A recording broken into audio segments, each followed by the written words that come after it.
ലോക പ്രശസ്തമായ നയാഗര വെള്ളച്ചാട്ടം കാണുന്നതിനുള്ള യാത്രയിലായിരുന്നു ഞങ്ങൾ. പോകുന്ന വഴിയിൽ കേരള റെസ്റ്റോറൻറ്റിൽ ഭക്ഷണം കഴിക്കാൻ കയറി. ഭക്ഷണം വിളമ്പി തന്നത് റോബോട്ടുകളായിരുന്നു. നയാഗര വെള്ളച്ചാട്ടത്തിൻ്റെ കാഴ്ച അതൊരു അത്ഭുത കാഴ്ച തന്നെയായിരുന്നു.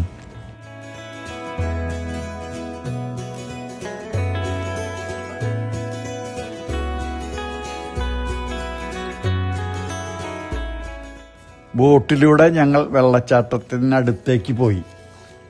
കാനഡയിൽ നിന്നുള്ളവർ ചുവന്ന മഴക്കോട്ട് ധരിച്ചാണ് യാത്ര ചെയ്തത്. വെള്ളച്ചാട്ടത്തിനടുത്ത് ശക്തിയായ മഴയിൽ നമ്മൾ നിൽക്കുന്ന പ്രതീതിയായിരുന്നു.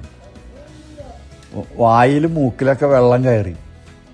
അമേരിക്കയിൽ നിന്നുള്ളവർ നീല മഴക്കോട്ട് ധരിച്ചാണ് ബോട്ടിൽ യാത്ര ചെയ്യുന്നത് കണ്ടത്.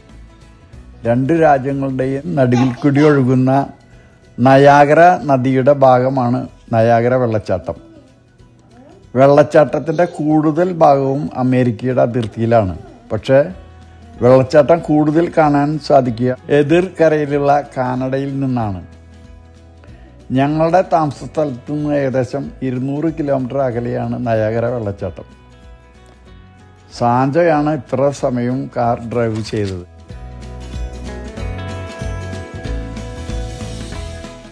സാഞ്ചോയും ജിസ്നയും ഒരുപാട് തവണ അവിടെ പോയതിനാൽ അവിടുത്തെ കാഴ്ചകളെക്കുറിച്ച് ഞങ്ങൾക്ക് വളരെയധികം അറിവ് പകർന്നു തന്നു. ഈ കാണുന്ന വെള്ളച്ചാട്ടത്തിൻ്റെ ഭാഗം അമേരിക്കൻ ഫോൾസാണ്. രണ്ടാമത്തേതും ചെറുതുമായ ഭാഗത്തിൻ്റെ പേര് ബ്രൈഡൽ വെയിൽ എന്നാണ് അറിയപ്പെടുന്നത്.